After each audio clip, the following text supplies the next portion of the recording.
again, it's Shaan from the Velvet Attic here again. Been a while since I was able to do a video. We've been so hectically busy and very grateful for that. I just wanted to quickly try and do a video, or not try and do a video, make a video to actually just show you our lovely new coaster ranges. I'm very excited about this. We're very excited about this. It's such an easy project to make. We have actually designed our coasters, water slides to fit the wooden coasters.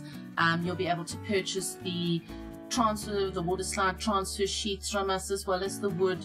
And I'd like to just go through it and then actually show you how to make one that I've left that I haven't done yet. So first of all, let me go through what I have made. We have a couple of Christmas designs, so these would actually be perfect as last minute gifts. Please excuse the paint on my hands, I'm a painter.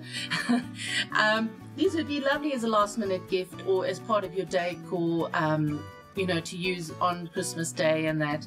So I just wanted to show you, these are the square coasters, the chalkboard ones, the Christmas range, the Merry Christmas, the Joyful Christmas, Noel, Christmas, and then it repeats with two of the others again. Very pretty, very vintagey with their roses. Each coaster set is designed on a sheet with 6. So you can make 6 coasters out of that sheet. If you feel you want more, you can always purchase extra sheets and that from us. That's the Christmas range we have there. Here's the Marche de Fleurs range that we've got. I love these. I think they are just so pretty, and the coloring. So you can have a look at that, how they look. Very pretty. Perfect if it fits in with your decor of florals and French and all that sort of thing. Shabby chic. I think they are lovely. So there's 6 of those. One of my favorites, of course, is on these round coasters. We've got boots and shoes. So I've actually got the old ad of the shoe manufacturers, and then we've got these adorable shoes, old vintage shoes and boots, as you can make for your coasters. Just a topic, I love it, I adore that whole theme. So that's the round set there. This set is all our French ladies in Paris. So I thought this was so cute. Also the mauve and the doggy, and it just fits in. The hats, they're gorgeous, the dresses. So very French vintage. Marie Antoinette, she's lovely. Pulling up the stockings, I thought that was very cute.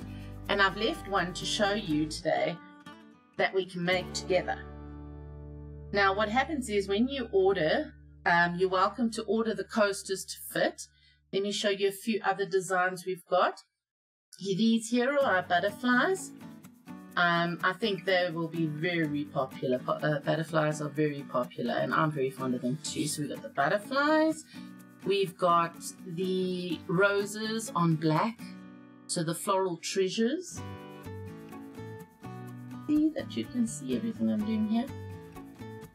Now this I'm also very fond of. As you can see, there are old adverts and labels for perfumes and soaps, and so I actually thought if you did these on the square coasters, how stunning they would look in the bathroom. One of the coasters, put your liquid soap on one and your hand cream on the other, just to fit with the decor, or have them wherever you want your coasters, if you have a boudoir or however you're going to do it. But I really did love these old ads, and I'm a big sucker for typographies and things. So this is gorgeous. I love it.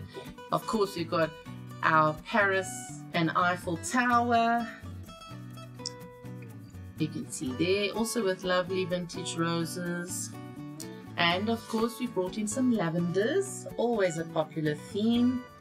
Lavenders work so well too for home decors and that. These are gorgeous. Isn't it pretty? The dusty pink on the turquoise.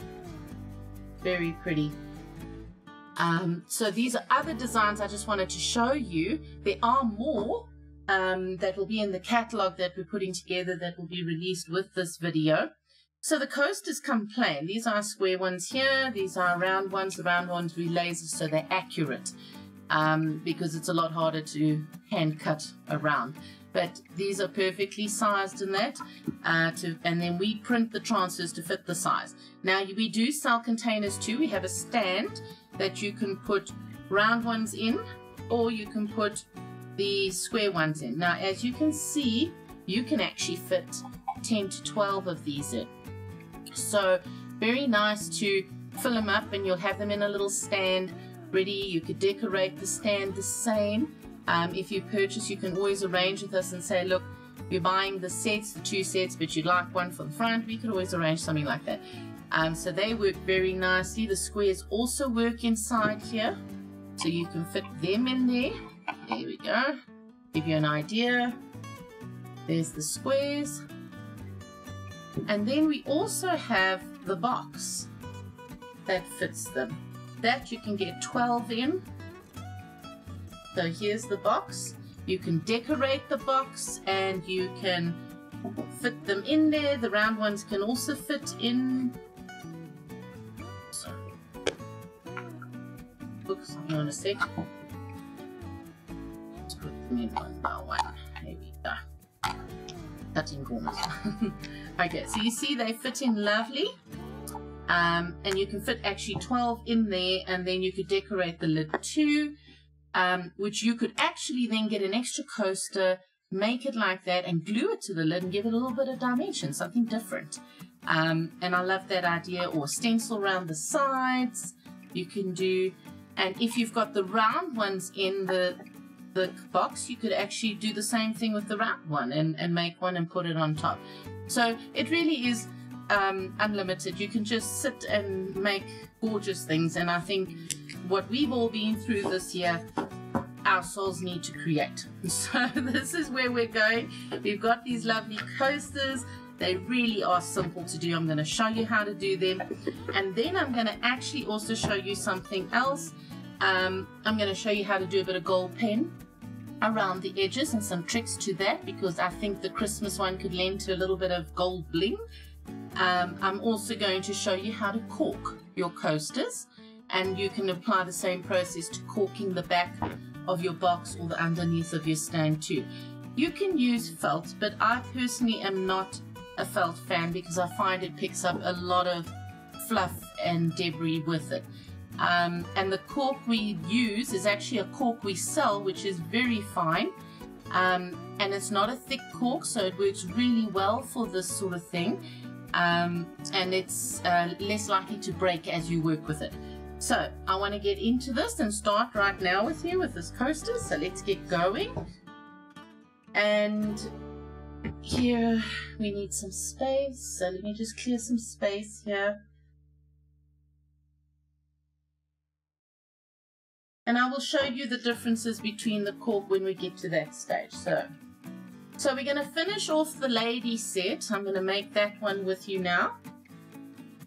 And I'm going to show you the process that I use. It's also going to show you a bit how to go about using our Waterslide transfers and what things you should watch out for and as you're working with them. So first of all, you'll receive your coaster as is. I always make sure to dust them off. Very seldom do you need to sand. If you do find it's rough, I'll give it a little bit of sanding, but I don't worry. This part here you can see is actually the back end of it. You can always see the burn mark if it's lasered. This is your front, so we'll be working on the front of this coaster. Now, the round ones came like the butterflies on a sheet, and what I did is I actually cut around them with a pair of embroidery scissors. Show you, we also sell these. They're stunning for crafts. Small little scissors, and I just went all the way around. I didn't leave an edge because you'll see when we actually antique and float a shading on the edge, you don't have to cut 100% perfectly round. So it's very forgiving for that. So cut around the edge as close as you can to the picture, okay, and then put that aside. Now we're going to take our white chalk paint. Our white vintage chalk paint is known as Chantilly lace, and it's a titanium white paint. Open it there, you can see it there, titanium white. The reason I'm using this now is basically Waterslide transfer paper is a transparent film that has been applied to a backing paper. So the white, there is no white toner printed on there, and wherever you see white or a light color, you need to put it over the light color. Otherwise, if you put it over the dark, you're going to lose color. So those of you that have done serviette decoupaging would understand that if you put a serviette decoupage to glass or onto a dark surface, you lose your color. So you need to put them over a bit of a white or a cream, something just to help keep the vibrancy, the luminosity behind it, so we can keep a prettier, brighter image on our coaster. I'm just going to use a standard synthetic flat brush. I'm going to wet it first. Always wet your brushes first. You'll avoid making lots of skins and drying out on the brush. Blot it on a bit of paper towel. You don't want it dripping, but just have a damp brush. That's what I work with. And then I'm going to go straight into the chalk paint. I'm going to hold it here for you to see. I normally push it on, and then I like to just slap it on. Work it on to the and into the wood. Pull it to your sides.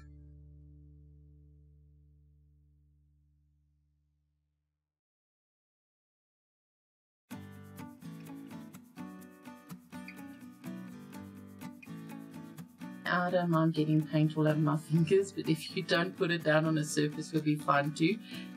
So I'm just working it. Once I've spread it, I just smooth across.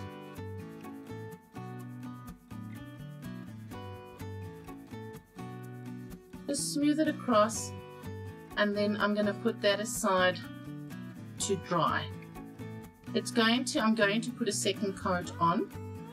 If you leave the wood as it is and you don't put white onto it, a coat of white, what is ultimately going to happen is the wood will also take some of the coloring away. So it's a good idea just to quickly put on a coat like this, which will dry quickly, and then we'll do a second coat, and that'll be 100%. So while that's drying, I just want to explain to you about our Waterslide transfer paper. So basically, Velvet Attic is all about quality. That's what we do. That's why we have the stockists we have and the ranges we have of products and that, and everything gets tested and made sure that it works 100% as easily as possible. A lot of groundwork was done when we first decided to do the Waterslide transfers, and we literally are importing and supplying the best money can buy. The reason for this, basically, number one, no comebacks. Easier for our clients to use, wonderful to use in workshops without failures. Also, no lifespan. With our paper, 3, 4, 5 years from now, a Waterslide transfer, you can take it out the pack and you can use it confidently knowing it's going to work. Our glue, the dextrose adhesive, works fantastic. I've got transfers that I test with, because I like to test everything all the time, that I haven't varnished for 4 years. The transfers are still on. So, but that's just the testing. You do need to seal your transfers, so I do encourage you to do that. I'll explain about that. But really, as far as transfers go, they won't tear, they won't crumble when you put them in the water. The glue works. They are so easy. Even after, let's say you put a transfer down and blotted it, 20 minutes later you can re-wet that transfer and lift it and reposition it again, and it's not going to tear. So yes, we really went the extra mile to make sure we could supply the quality that we do, which we're very proud of our transfers and very confident in our transfers. So let me get back to the second coat. I'll talk more about the transfers when I'm actually doing them as well. I'm just going to go and apply the second coat. So I'm just going to go this way now.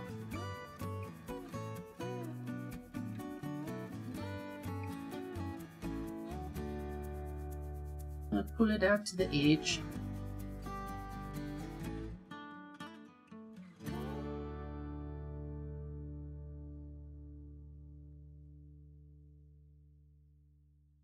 Basically, sometimes the burn from the laser can come through. It looks a little bit yellowy, and that's okay too. It's not the end of the world. It's not really going to affect it. So I'm going to do it like that, but now what I'm going to do is I'm just going to run my finger around the edge, so if there's any ridges of paint, they will be wiped off.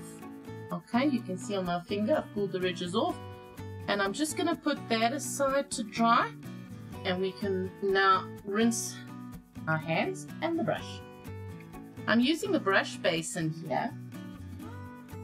I'll actually show you, we do sell these brush basins, not this one exactly, this is one I've been using for, I'm gonna probably about 20 years with the decorative painting and that, but I'll explain to you with the other one what I've got and how they work. So that's done there. I'm just going to close up my paint. So the basins we sell are basically these. They're actually made by Royal and Langnickel. It's an American brush company in the States. They are more square. Basically what happens is you fill both sides with water. This I usually use as a dirty water, and this is a clean water. When you clean your brush on there, the ridges increase in height here. You can see they're not all the same height. So what you do is you pull in one direction. You turn your brush, you pull in one direction. If you go backwards and forwards, yes, you'll damage your brush. But if you just pull in one direction, it helps to bring and pull a lot of paint out of the belly of the brush and the ferrule area where it builds up the most. Now this section here is maybe if you're doing different techniques where you have to alternate between brushes. These are great for a short soaking. Okay, I wouldn't recommend you leave them in there forever because you don't want to do that. But let's say you're alternating between 3-4 brushes while you're painting a piece, you can do this as well. These are just nice to basically store your brush in as you go. And this you can also use for a little bit of brush cleaner as you cleaning your brushes in between. We have our own brush cleaner, which I demoed as well in our video with the canvases of the Marie Antoinette and Madame de Pompadour video, how to clean your brushes and that can be put in there, a couple of drops, and just cleaned up from there. So these are stunning. They retail at about 195 Rand, and like I say, mine's a good 20 years old and I'm still going with it. I love my brush basin. The perfect thing for painting. This is a sample of our brush cleaner, our vintage brush cleaner.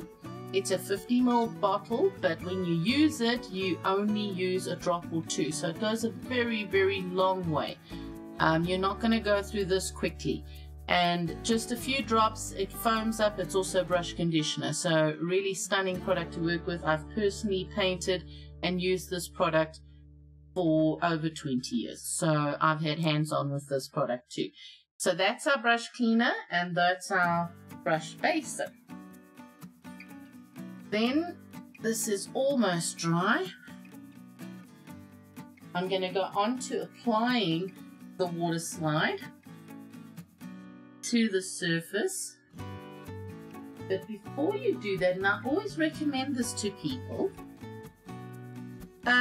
with the vintage chalk paints, and generally, especially them, but especially most paints, you'll find if they've got a matte finish, they have more of an absorption quality. So when people are putting other stuff in to create more of a matte finish, I mean, we do have, there's plaster of Paris going into paints and gypsum, you name it. So some paints have more of an absorption than others.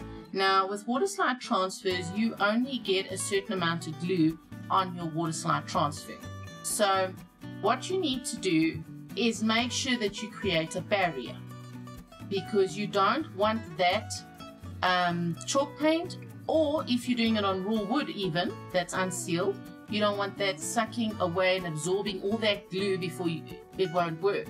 So what I like to do and encourage people to do is paint a coat of our varnish. It's our Velvet Attic Vintage Varnish. I'll show it to you there. This one's a matte one. I'll explain to you why I'm using the matte as well. A water-based polyurethane varnish, non-yellowing, a little bit more, or quite a bit more hardy than a standard craft varnish would be. So good to put onto your furniture and high use areas, semi-heat resistant, scuff resistant, just a stronger varnish all around. I have personally used this varnish for 25 years. I seal my canvases with it that I've painted with decorative painting. I use it on my furniture, and we sell it in a matte, satin and a gloss. So you can have your pick of what kind of finish you prefer. So the matte I'm using, and the reason I'm using the matte, is because once I've applied the transfer on, I want to do a bit of a antiquing and floating technique on there. And if I had to use a gloss, I would probably lose, it would have too much of a sheen, so it would be harder for me to build up the shading I want to do. So it's a nice idea to use the matte, and nothing stops me at the end changing over and using a satin and gloss for my final finish. But in between, I'm going to use the matte varnish just to coat to barrier. So you can see that is almost dried. There, that's how it looks, the two coats.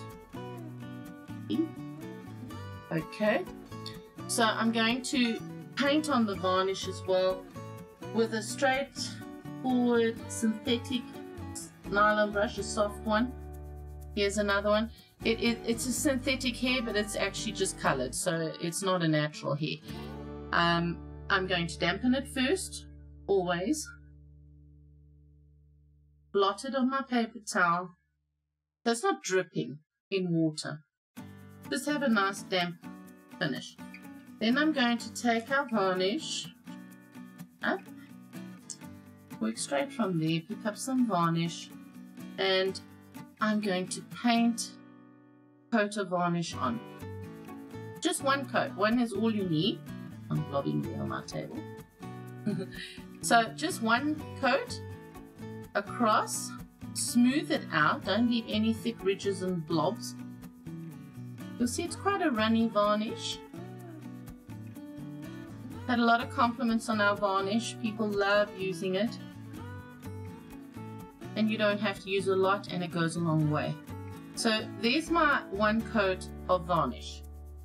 It has a sheen now because it's wet, but as it dries it'll go to matte. Put that aside to dry. Close the varnish off. And I'm going to just rinse off my brush.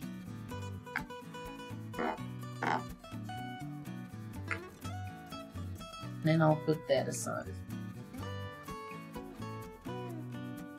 So our Waterslide transfers come in a range of sizes. The biggest we print is an A3.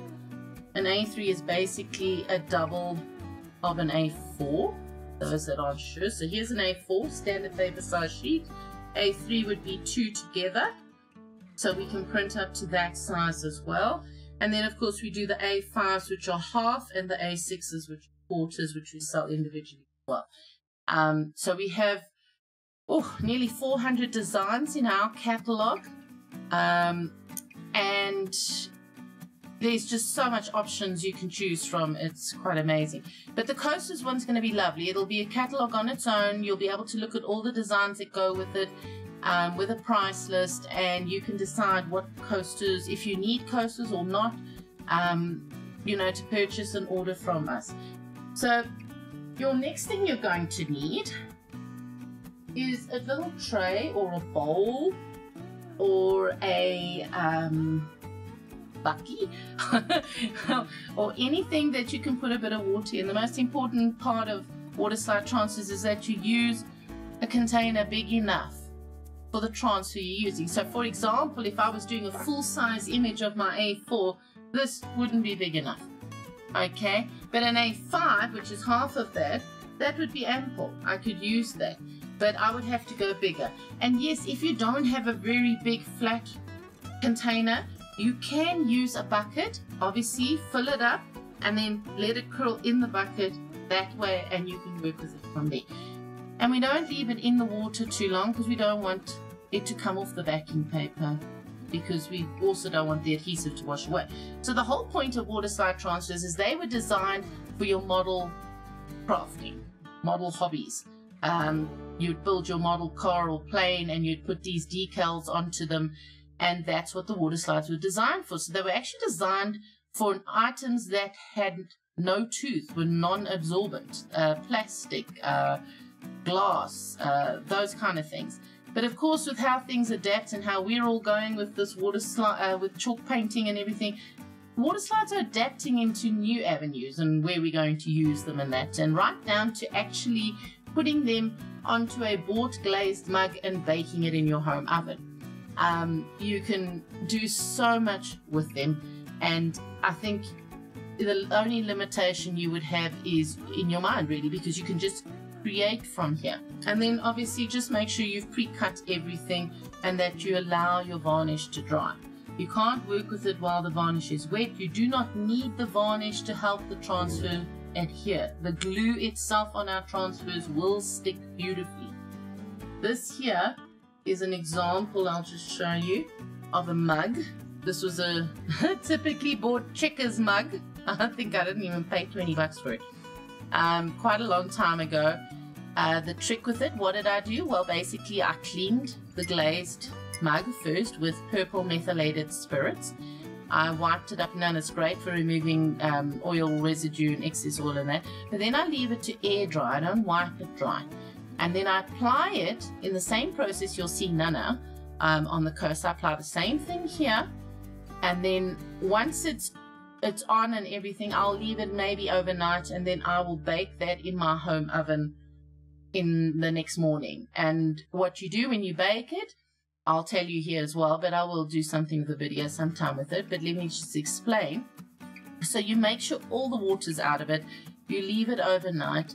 You then put it on a baking tray in a cold oven. Just in the middle of the oven's fine. Just put it in there cold. Turn your oven up to 140 degrees Celsius. And watch when it reaches the 140 degrees. You will then time 15 minutes. When the 15 minutes are up, you turn the oven off and you leave it in there as the oven cools. Now, it doesn't make it dishwasher safe. I mean, you can't go and put it in your dishwasher. A lot of dishwashers still use salts and it's too harsh. But as far as hand washing goes, yes, you can make beautiful sets of mugs that you can entertain with, and you'll be able to put them in your sink and wash them as you need to. Obviously don't scrub them, but what it does basically when it bakes is it makes that dextrose adhesive a lot more durable, and you'll see that it holds. And this one's been done for a long time now, and I would say a good 4.5 years, this mug. So you can see it's still lovely. I use it in the studio just to show people and everything. You can play around with it. So it'll work on any bought glazed earthenware ceramic mug, as well as china. So if you buy chinaware, it'll work on there too, and clear glass in that. But please bear in mind, with clear glass, you're going to lose a bit of color with your clear glass. I'll show you now what I mean by that. But this being a white mug, obviously the colors have come up beautifully. So when you do it and you buy your mugs, try not to go with a dark mug, because you'll lose your pictures, because we're not printing the white toner on here. And you'll lose that image. So go with light mugs, pale white or cream or pale pinks and blues and mints. Those will be awesome. Now, as far as glass goes, I'll show you on this here. This was a jar I got, and it lent to having our one rose transfer put on it that we've got on the car pastel roses. I've even put it on my lid, but I haven't even sealed this lid. This was a test, which wasn't totally smooth. You can see this little bump in the top there, and that is still on as well, a good 4.5 years later. So I just want to show you, if I open it up, I put cotton wool in as a sample to show, but if I pull it away from there and I lift it up, do you see how the color, you're losing the color on clear glass? Now that's what happens when you also decoupage serviettes. So it's not until you put the sugar or whatever into your container or cotton wool that you start to see the color, and then when that comes in, you can actually see how the color comes back. So bear that in mind when you're actually applying Waterslide transfers to the glass. Okay, so let's move on. I'm sure we are dry. Right, so I had this one left to do. If you actually look at it, it's not cut out perfectly round. Like I said to you, this is very forgiving because the technique you're going to use to antique it will hide all this for you. So don't panic about it, okay? So what we're going to do is put it straight into our container, which is with cold water. Cold water works best. Straight from the tap, you don't have to use fancy waters or distilled waters. And you're going to put it into your container and it's going to want to curl. Okay, so you can hold it down as well. If it's deep enough, let it stay curled. Eventually it will flatten open. And on our coaster, just with my fingers, I'm going to take a bit of water and I'm going to pat water onto my surface. And everyone's going to go, why are we doing this? Well, basically we do this because it's going to give you time to make sure you apply your transfer straight or in the right place. If you don't do that, the glue is going to suck onto the surface and then it's going to be very hard to move it. Now, this is starting to release already. It's very quick. So you can actually see it's starting to move. See that? So I like to push it up. As you can see there, I'm pushing it up away from my backing paper a bit. Okay, I'm now going to move that to the side. I'm going to bring my coaster back, which I make sure is wet. And then I'm left-handed, so I'm going to put it down from this side and pull. You might be comfortable going that way. So I place it down on my coaster and I hold it with my finger. And this just shows you, because even on an A3, if you hold it here and you pull the entire sheet out, this is not going to tear. So pull it all out. This here is now very slippery. You can actually use that. You can fold it and you can use it. If you don't want to use it, just wet your fingers and start positioning it. So I've got a bigger gap there. I've got a smaller gap there. I want to position it a little bit better. And at the same time, I'm going to hold it and I'm going to use my finger to push out the excess water. And then I'm going to hold it this side and do the same here. Now I've still got a gap too big, so just slide it across. That's why you wet it first, so that you have time to do this. You can get it dead straight, you can put it where you want, you can lift it. I'll do that. Let's lift it. I'm going to pull onto my transfer now. Look there, I'm pulling onto it. I'm not using nails though. Use your fingers. I'm pulling onto it. I'm pulling my transfer off. Okay, it is not going to tear. It's not going to break. There's still glue there. So we work through it.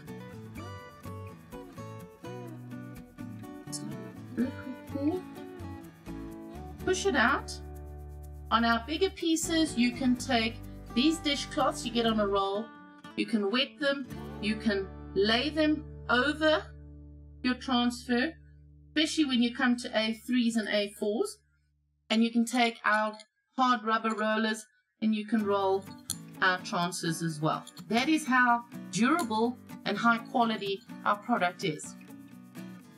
So I'll show you there that it's not damaged. Perfect, you can roll in it. So once I've done it and I've like worked out all the water, I then take a paper towel. Take a paper towel and I press on it and remove. You can actually feel the water when you do this. I remove some of the water. You then can take, I'll use this one because it's slightly damp because I took some moisture off of the cloth.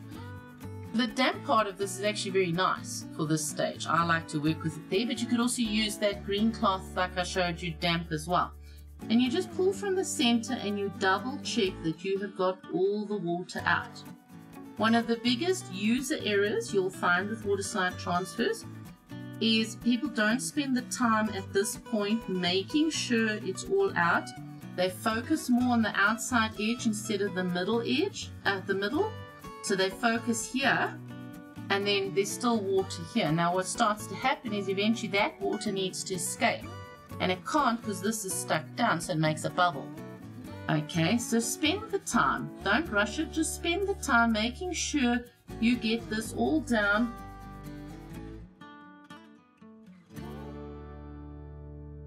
I'll lift it up for you to see there. Okay.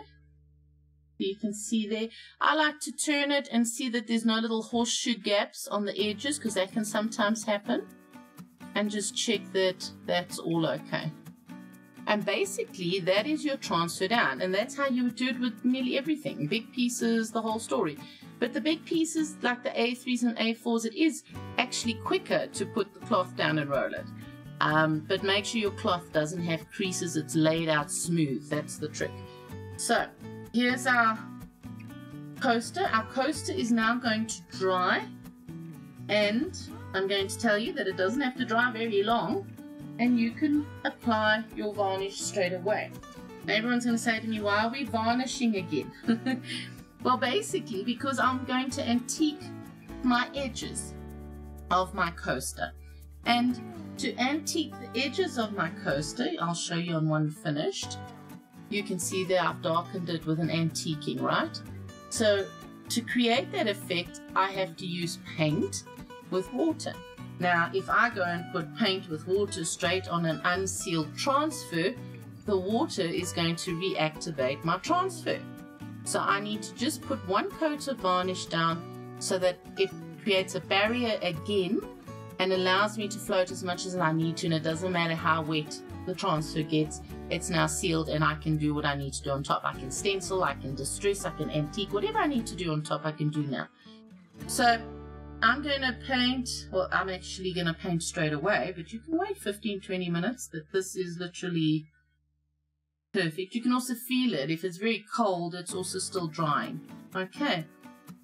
So I'm just going to clear some space, and then I'm going to come back and show you the varnishing again. And I'm back again, and I've got my matte varnish. Matte, why? Because I want to do a technique on top, and I love to have a matte surface that I can work with. Just dampening my varnish brush, making sure it's not sopping wet often. And I'm going to take my varnish over the dry transfer now. I'm going to paint a coat all the way along. Make sure you go over the edge of the transfer. This is going to stop it activating once we start with our shading and floating. I think these would be awesome to do and learn at our stockists. Make a whole set there with them, and they are so talented, our stockists, so you'd have lovely ideas and colors and all that. Okay, so I've got one thin application of varnish, nicely smoothed out, no blobs and ridges left. That now gets put aside to dry. Now while it's drying, I'd like to just show you on the Christmas coasters how to do the gold pen, which is just so actually easy and fun to do. Let's have a look. Let's get our Christmas coasters here. These were the Christmas coasters I showed you that are up to the stage of having done the cork. They were varnished before I did the cork. Okay, now if I decide I'm going to put on the gold pen around the edge, you have to make sure you've got a coat or two down of varnish, because if you slip, you can still clean that gold pen off. If you don't put a varnish down, you won't be able to, and it will remain a mess or mistake. So you need to make sure you've put your varnish on. We'll do the gold pen, we'll allow it to dry properly, and then I will apply another 1 or 2 coats of varnish over the gold pen to protect it. Okay, so let's take one. Now, the gold pens I like to use, get different kinds. One locally we find is this Pilot gold pen. It's a permanent ink, okay, and it's a round nib. So the round nib, you can see, okay, mine's very worn, so please excuse the messes, but it's a round nib. Just got a bit of fluff there. You can hear, you need to shake them first. You need to give them a good shaking before you use them. When you get them first, the nib doesn't have any gold on it, okay? And what's going to happen is you're going to take your nib and a craft knife. You could also use a thin box cutter or Stanley knife. Before you push to get the ink out, you take the craft knife and you cut into your nib about so far. And everyone says, why are we cutting our pen? Well, we're cutting our pen because it allows us to hook on the edge. It makes it easier for us to do the lines. You then take it and run it around an edge. I'm going to take one of our plain coasters to show you. So I'm going to pump it now to let some of the ink come through. There's the ink coming. Okay, you can see I've just on the side here, I'm sure you can do it. And then you're going to go and find where you cut it, and you're going to just work it along the edge so that you get that groove into your nib. Now you get these pilot pens in silver as well, and they work very nicely, but you must make sure you buy the medium nib. The very fine one you can't really cut, so that would make it much harder. Okay, so now I know where I've cut it. Okay, so I'm going to take this one. I'm going to try and do this so you can see what I'm doing. I hook it onto that corner there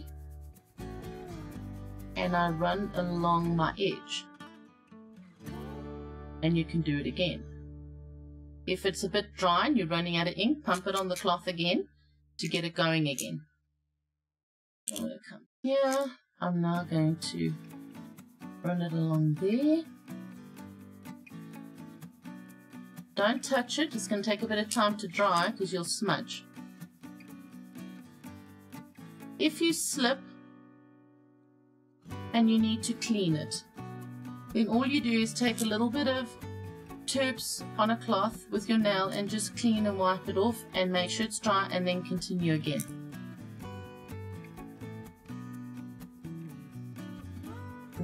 Back there. Now I don't know if you can see, but look how awesome that gold trim just finishes it off. I'm actually going to show you. There's one done and there's one that's not done. It's just done this beautiful little gold finish, which is just so awesome for Christmas and that. So I'm just going to gold pen a couple of others. So we'll do it again. You can watch me once more. So you got your edge. See me there. And you make sure you get your edge hooked. And then you go along your edge. I like to do it twice. And then you're going to turn and hold it. You can put your coaster down. I'm just doing it and holding it up to the camera for you to see what I'm doing.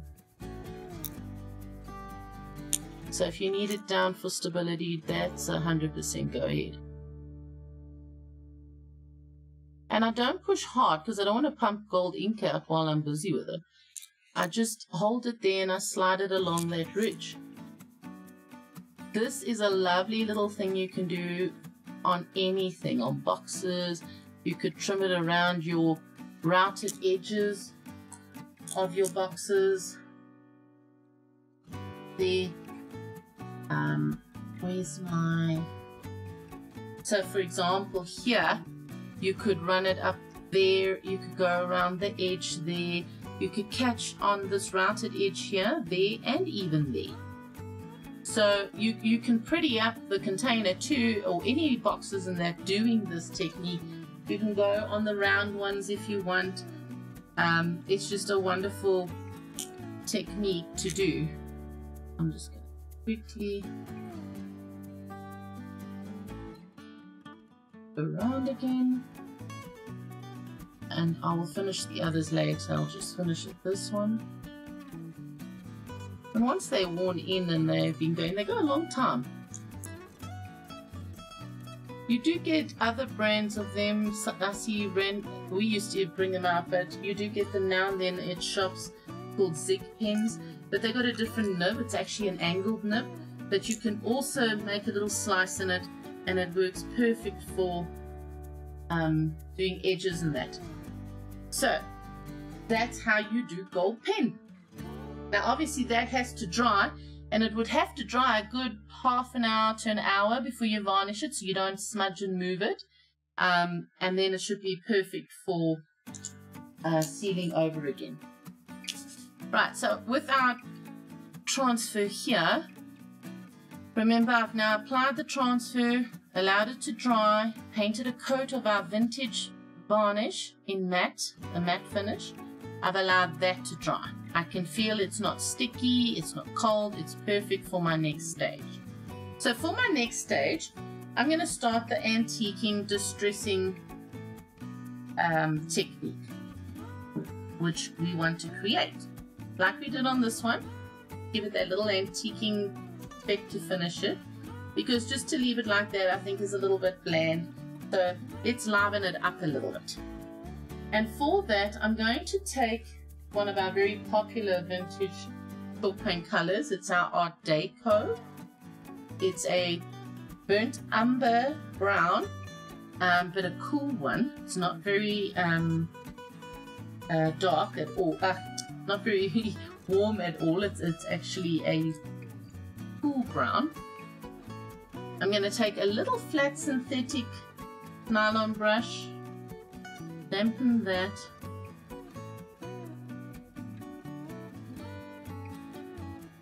get myself a little paint. This is a paper palette. I like to paint on them. It's a disposable one. You can tear off the page and throw it away when you're done. We sell these as well. Wonderful for painting, and I'll show you when we start the shading how it actually works. So first thing you want to do is touch up the edges of your coaster. So you just take your distressing color. If you don't want to use brown, you could use dark grays and things like that. It's totally up to you, but this is where you start putting the antiquing stage. So you would paint your gray then here, for example. Keep turning, and you see what I'm doing? Checking on the laptop as I go that you can actually see what I'm doing.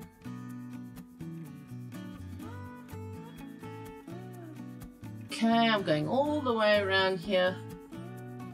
Don't worry about any messes or things, just keep it on the edge. Once I've gone all the way around, I make sure I've got no ridges here, so just pull your finger across. There was some there. Pull it along.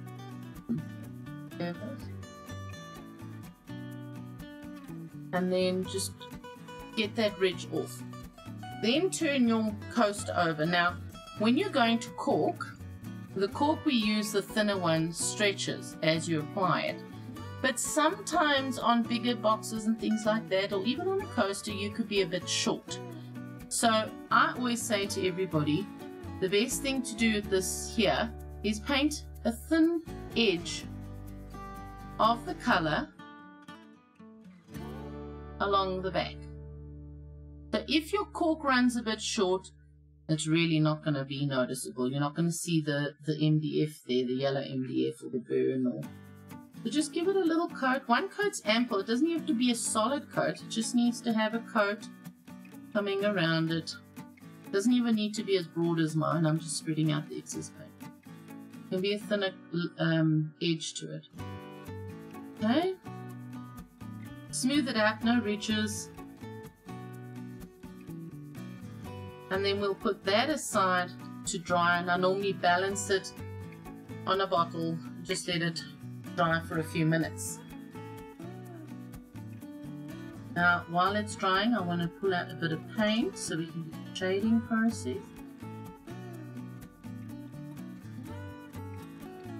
Rinse that off. This coat will dry quickly because it'll absorb straight into the wood. So with the next stage, I take an angle shader to do my floating technique with my shading. Angle shader, basically a synthetic nylon or a golden tacklon will be just fine. It's a flat brush, or a shader brush as we call it, that has been cut at an angle. I did explain this as well in the other video. I went into detail of this with the Marie Antoinette and Madame de Pompadour mixed media canvases, so I do go into this there as well. Basically what happens is you've got a long end and you've got a short end.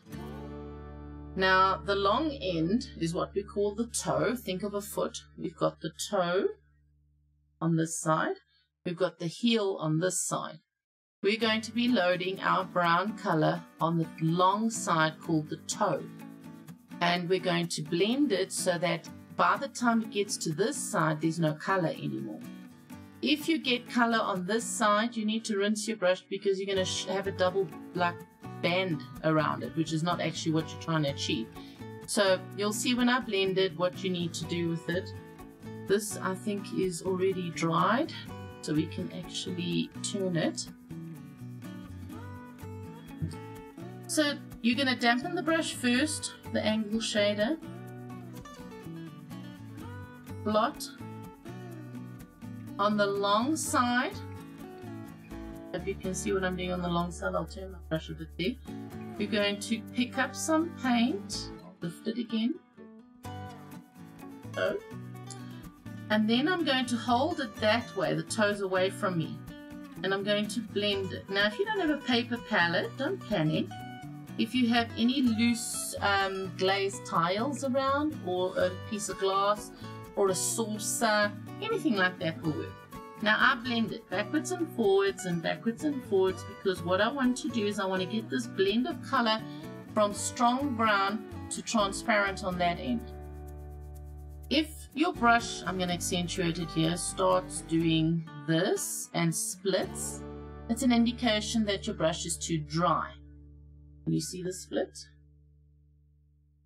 Your brush is too dry, you need to dampen it, but you don't dunk the whole brush in water. You put it on the side of your container and dip just the edge in, blot it, pick up some more paint and just blend on the same spot. Don't allow your brush to move up that you pick up brown off the back of your brush. Every time just work it. The first loadings are your heaviest. You really need to work the paint in. Don't go very long. That's about the length you need to go. I'm using a 1/2 inch size here. And to be honest with you, a 3/8 inch would work too, which is slightly smaller. You could even use a 1/4, but I always believe use the biggest size possible for the area to have the softest float. Otherwise it starts looking very hard. So let me lift. I hope you can see here. I'm going to lift it. Now I'm going to take the brush. The toe is going to go to the outside. Sorry, it's splitting. I just need to dampen again. Toes to the outside with the brown. If I tap it, you can see the brown. So I'm going to work along the edge.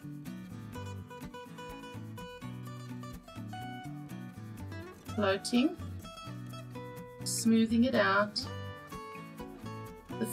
We do this a couple of times, so don't think you've got to get it perfect the first time like that. This is the first coat.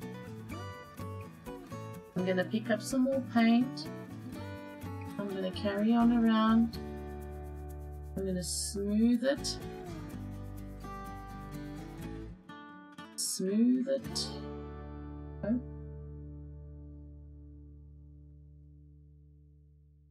Keep working the paint in.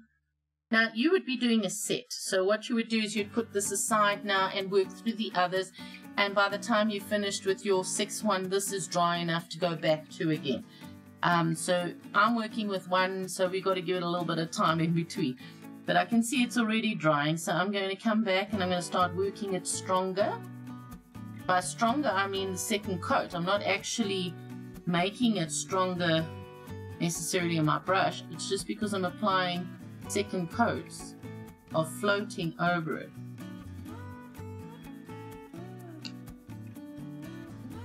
Just keep going around.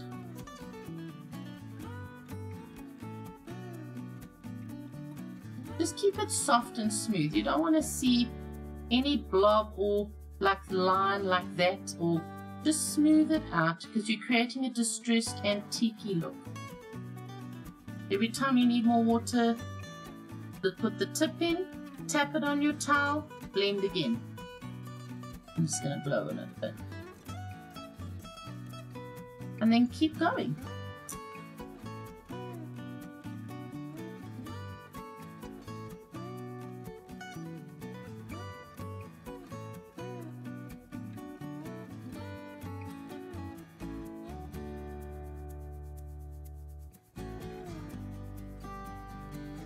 You can see I'm starting to get the effect that the other ones have. Just keep turning your piece as you need to. You can do it flat on the surface like so and go round and round. I'm just holding it up so you can see what I'm doing. I'm going to give that a minute to dry, and then I'll come back and do another one or two. Okay, I'm back. I'm going to now, I've given it a chance to dry, because remember I'm just doing the one coaster, but as you would be working through 6 of them, this would be dry by the time you come back to it. That's basically how I work through it, like a little conveyor belt system. So I'm going to now come back, still got my paint on, working through. I want to make this stronger. I need to show you. You can see it's not as strong in antiquing as this one, and this one has had varnish, so the color is a bit more enhanced. But if you just look at the brown on the sides, it needs to be strengthened to match. So let's carry on there.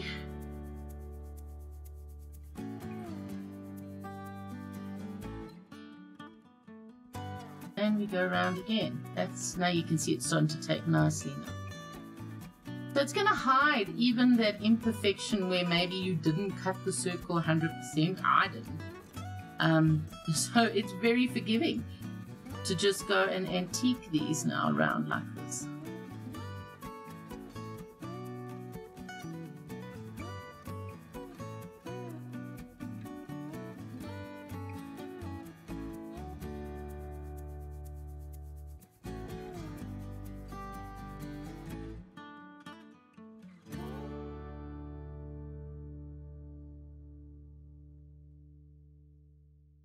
And I think if anything, we just got to do one more and I'll have the same strength I had before. A minute. I mean on the other one, not this. Okay, so just drying it off. Give it its last antiquing.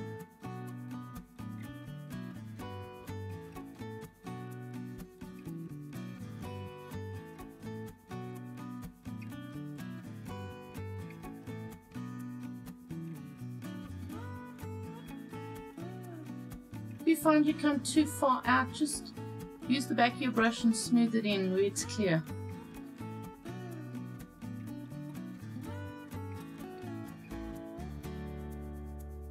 Okay, I think that's great. I think we've got a nice shading going on around it. This needs to dry now, and then we need to put our varnishes on. Now our varnish, before I cork, to protect obviously paints and things like that from the glues and things as you work. So that's going to dry. So that's busy drying. Let me talk to you about the cork and what happens, because I'm still going to varnish. So what I said before is the cork you use, it has to be a thin cork. So I'm going to be using this one for my next one. It's very thin, it's very flexible, it doesn't just break when you bend it. Okay, this is a thick cork. I'm trying to show you the difference here. You can see even in the texture the difference. Look at the sides, if you can see the sides as well. Big difference. So what happens is when you work with this and you bend it, it breaks. You'll see it just breaks there. So you want to use a thin cork. It, like I said, stretches as you actually apply it, and it's easier to cut off the excess afterwards as well than trying to work with the thicker cork, because you'll find that it'll actually break, especially when you sand as well. So this cork is perfect. We sell them in rolls.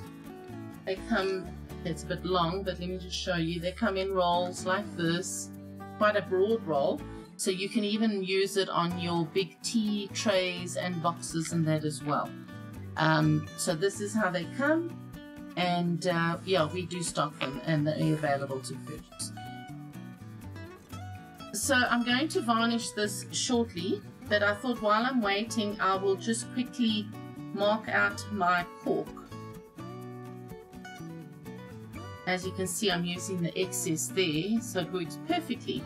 I'm also going to take this is an art line, this 725. It's a permanent marker, but it's the super fine point. There. You remember the fine, I'm sure you know fine liners we get. You get the reds and the greens and that. They will work too if you've got them. Even a pen would work. Pencil I find a bit difficult because you can't see it too easily once you've done it unless you use a very dark one. But what you're going to do is you're going to hold it there, and with your marker you're going to go around your coaster.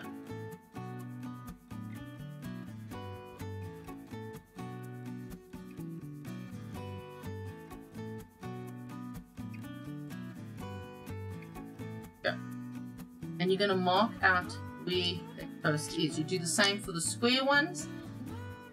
Okay. Let me quickly go back to this. While I'm going to cut that now, I want to put the varnish on here so it can dry so long. I'm going with my matte varnish because my finish on my coasters is a matte finish. This is the part where if you would like a gloss finish or a satin finish, you could then do that at this point. Use the satin gloss at this point. Okay, top, bottom. So the most important thing is just to make sure I get on the edges and on the top. So I'm going to paint it on my edges, smooth it out. Let you see it goes almost a bluey color when it's not smoothed out enough. So as I come back to here, I'm going to smooth those blobs out. That's important, so please smooth it out. And then I'm going to hold it, well I'll hold it, you can put it down then. And we want to paint a coat of varnish. And I love applying varnish after I've made a piece because you can see how that color is popping out now. Even a matte varnish, your color will pop. So you can see that ridge there. I don't know. That you have to smooth that away. So run softly across and smooth those ridges out. You got a nice thin, even application. Okay, that needs to now dry. I'm just going to balance it on a marble. I'm going to stand my brush I'm busy with there a minute or two and come back to my cork. Now, if you've got a square shape that you've put on, you can also use a cutting mat with a metal ruler and a rotary cutter to cut those out. But something, maybe especially if it's a big piece like for a tray or bigger box. But for these, I just cut them with scissors, so we don't get too fancy about it. You could use the small embroidery scissors or you could use a big pair of craft scissors.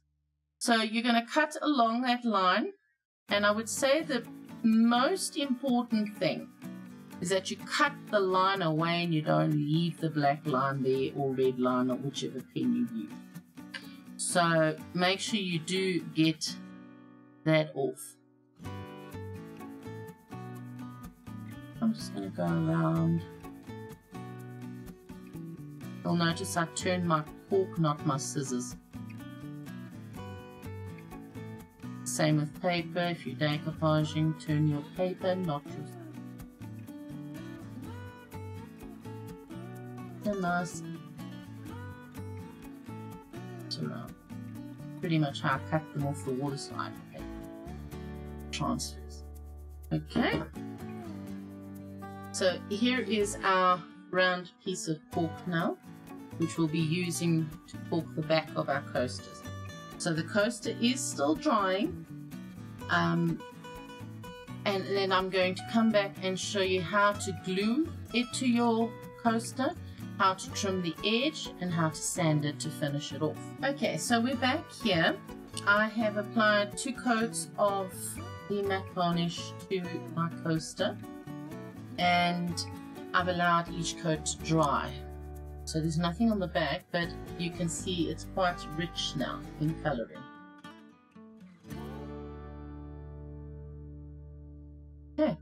So we pre-cut out our piece of cork, the back. Now, I mean, you can go ahead and paint the back and seal it with a varnish if you really want to, but the cork just gives it that little bit of, you know, finish, quality item. It's just classier. So if you can, try and spend the time, make yourself a little cork on the back, and it makes a world of difference. So to seal or to adhere it, we're going to be using our Velvet Attic Vintage Craft Glue. It's a really awesome glue. It's non-yellowing, it dries clear, and it sticks like a bomb. So it's really nice to use also for adhering our resin embellishments to boxes and surfaces and things like that. It's great for sticking ribbon down onto something, adhering it. So it's very inexpensive and it goes a long way, and it's a gorgeous glue. I know it's our product, but I really love using it myself personally. I'm still using it under our old label, so I'm going to be using this one here. You can see it's been worn quite a bit, so just unscrew the top, and you're going to take some glue, just getting the glue down, and here we go. So we can start putting glue down. Now, don't go overboard, because you don't want a lot of glue, because when we roll this, it will squelch out your sides. And if you get too much glue squelched out the sides that dry and become hard and clear, when you trim your cork, it makes it harder for trimming the cork. So I just use my finger, spread it around, all the way to your edges. You could use a card here, or you can even use a one of those glue scrapers. We also have those sometimes in stock, but it's fine. So anyway, I don't mind. I like getting my fingers in. It's non-toxic. It's not going to do anything to your fingers. Very harmless. It's good enough and kind enough for children to use in their craft hobbies too. So you can see I've just put a nice coat on, but I haven't got an excess amount of it squelching on there. Okay, just want to wipe down my fingers quickly. Wipe a bit of this, and then you just put your lid back on. It's lovely. They just work so nicely. Okay, so now I'm going to put my cork onto my surface. We're having a bit of a storm now, so if you hear some thunder and lightning, wipe that off. It's because of the storm. So just make sure that you definitely are on and you're not short anywhere, like so. Okay, take your roller. Remember, we sell these brayer rollers, and you're just gonna roll basically the idea, I suppose, like a middle out, although it is a bit of a smaller surface. Turn it, roll. So this will squelch. If you've got too much, it'll be squelching out at this point. If you haven't, it'll be nice and clean. But remember, you must cover the whole area with glue, or you're going to have sections that don't stick and start lifting. Okay. You give it a good roll, a little bit of pressure on there. And then I usually will leave it like that with a paint bottle on it. But we'll just... Oh, it's a... There's no glues. If you had glue here now, you'd need to use a cloth or damp cloth and just wipe it off the sides. But you can see there's none on here, so it's perfect for just putting aside now and letting it dry. And that's going to take, before you can start cutting the excess cork away, it's probably going to take anywhere between an hour, half an hour and 45 minutes. During summer, winter would take a little bit longer. So I'm just going to let that dry, and then I'll come back and show you how to trim your cork. So I'm just waiting for it to dry, the cork, and I thought I'd come back. You know, I put the gold on. So of course I would then go and put another coat of varnish just to protect that gold pen on it. But for decorating purposes, you could also, if you don't want to put them in a box or in a stand, You could bring and use some lovely Christmas ribbon. This is a gorgeous one with reindeer on that I got. This is out of my personal stash. I don't actually have this in stock at Velvet Attic, but you could find lots of Christmas ribbons at the moment. Christmas coming up. Even a plain simple one like that, it works. The coloring works. You could tie them up with a bow and just, you know, give them like that, even if you want to keep the cost down and that on your gift. But if you want to add the box in, you can go ahead, and you could even glue the ribbon around the edge of the box, which would be very nice, or the edge of the stand at the bottom, round just before the base and that. And you could use our craft glue to actually adhere that to the box and that. And like I said, if you don't want to do the boxes and the containers, then you could just tie your coasters together with a little ribbon or some hessian or string or twine. You could do so much with it. So that's the ribbon, just telling you about that. But remember, you must just varnish over the gold pen or the silver pen, depending what you used. Okay. And the reason we need to trim it is because we rolled the cork, we rolled over it with the brayer, and of course the thinner cork stretches a bit. So we need to just come back and trim that off with our craft knife. And then we'll do a little bit of sanding. A standard craft knife with these blades is ample. You don't have to go mad. I'm sure you could also use a narrow box cutter or knife like that from the hardware too if you really have to. But I just like to use these, and you can replace your blades. And the most important thing about the cork part is that your blade is sharp. If need be, put a new blade in and make sure it's sharp. It doesn't, you're going to battle if you have a blunt blade. Okay, so I'll be back with you in a minute, and then we'll start trimming.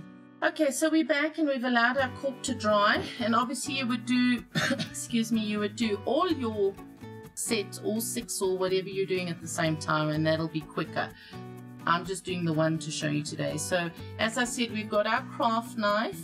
I've put a new blade in because mine was a little bit blunt. So it's got a new blade in it.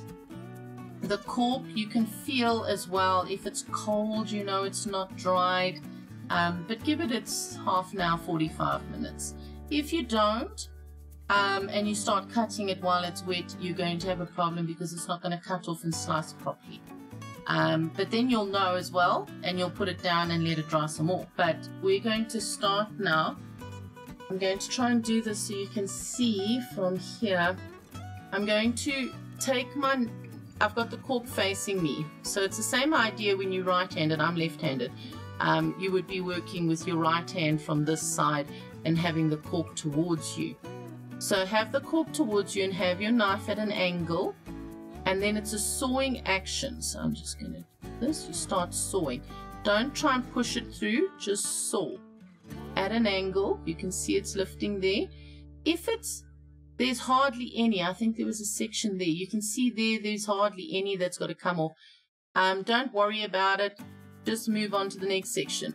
If you get resistance, you are cutting into the wood. Now, that is not a train smash. Obviously, stop doing that. But you can touch it up. You can just come back, put a bit of paint on, a little bit of varnish, and you'll be fine. So it's not the end of the world if you do cut into it. It takes a little bit of practice. This I don't need to trim because it's actually perfect there. I'm going to start from here now. I'm just checking on the camera that on the laptop you can see. So I'm at an angle and I start sawing, and I'm sawing. There we go. You can see it starting to come off. Using backwards and forwards, saw it. It's going to stop there. I can see a bit coming over there, so I'm going to go there. It may seem a little bit like extra work, but to me it just makes the world of difference to your gift or your piece you've got, because you've now got this beautiful finish. It's not going to slide. Oh, look at me going through. Oh no, I thought I went through the wood. It's not going to, you know, bang down, and the cork just sits nicely on table counters, tops, and that sort of thing. So just keep going around. Your circles are probably more difficult to cut as opposed to the square. It's not impossible, just keep going. Okay, and you just keep going like that until you've cleaned it all up. I mean, cut it all up, all off. I'll be back with you shortly. Right, so I'm back and I've finished trimming the cork around the edge, you can see there. But I just want to show you, you see it's not smooth. It's sort of a little rough after you've cut it. So you need to take a very smooth sandpaper. This was a sponge that's been worn down quite a lot, that I'm going to use to just smooth out the cork on the edge. It'll also just soften it down and just finish it off. Now you don't want to sand here like this because you're going to take off varnish and paint here. So you need to make sure that the cork is facing you and you're at an angle. Now on a round one you can go backwards and forwards.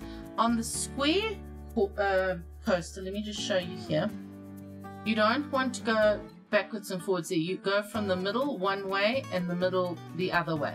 Okay, but on the round one you can just go around it. It's not a problem. So have the cork away from you, have an angle. You want to sand the edge of the cork, not the edge of your coaster where the paint is. So I'm just going to sand along there, backwards and forwards gently. Go around your coaster. And really, okay, if you make an error and you do sand some paint off, not the end of the world. Touch up with a small brush and put a coat of varnish over, you'll be okay.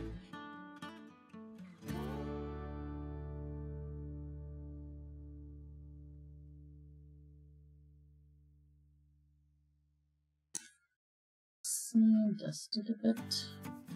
You can see it's giving, I'll lift it up if you can maybe see, it's giving it such a lovely edge there now. We can just give it a little bit more.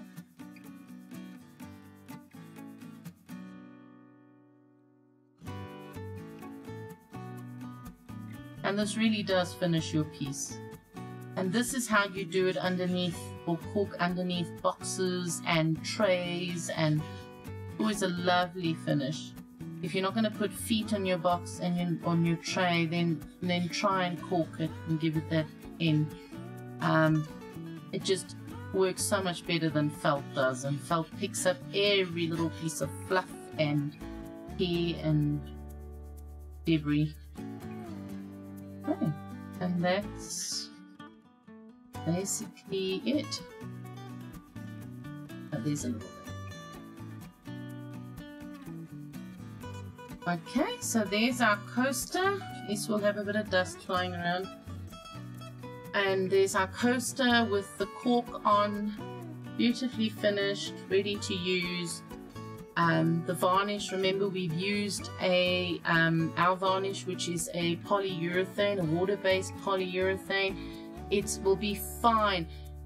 If you're worried about a little bit more durability, then put an extra 2 or 3 coats on, and you can put your hot coffee cup and teacup on there as well, or a wet, slightly wet glass maybe that's got condensation from ice.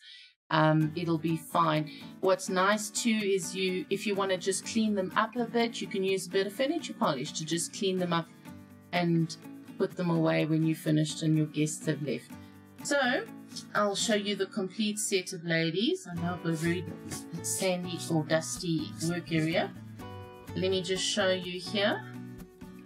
So these are all our ladies who I absolutely adore. They're just the bee's knees. I'll do some photos as well and zoom in for you and everything so you can have a look at them. Those are our ladies, made and finished. And to show you again our boots and shoes. Our boots and shoes. Gorgeous. I love the boots and shoes. And I'll get a square one so you can just see it again. Here is our Marche de Fleurs.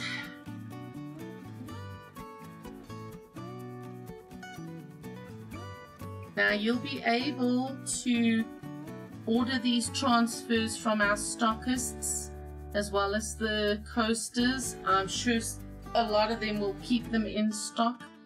I did a couple of Christmas ones, added them into the catalog so that you could make them up quickly maybe for Christmas presents.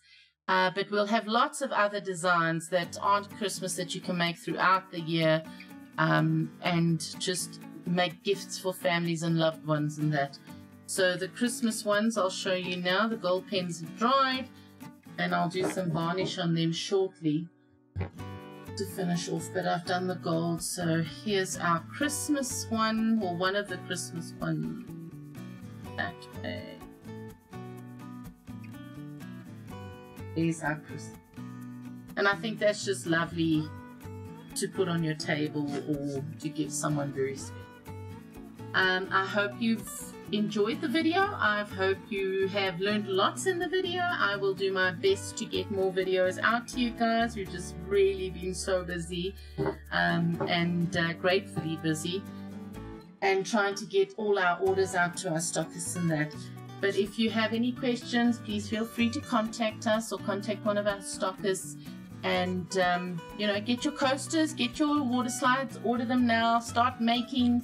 I can't wait to see everybody creating with them. We recently launched our new furniture poster, a bouquet of colors, which is a huge floral design on a petrol blue, dark petrol blue background.